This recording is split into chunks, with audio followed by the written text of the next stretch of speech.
In the mid-70s, traveling to Stratford, you were guaranteed of a really top-notch theatre experience, but there was nowhere to eat.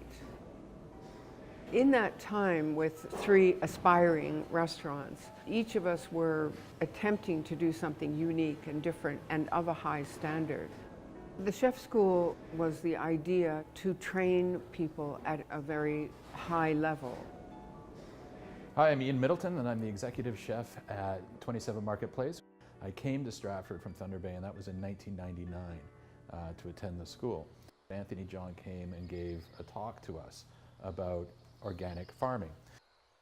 So he has this wonderful mix of mustard greens that we use, and I was thinking about what can I pair this with. So I immediately sort of went to something that had a little bit more flavor to be able to stand up to it, so I went with duck. Ian came to us with a request to use some of our Asian greens. We grow lots of different salad mixes on the farm, and he wanted something he could cook with.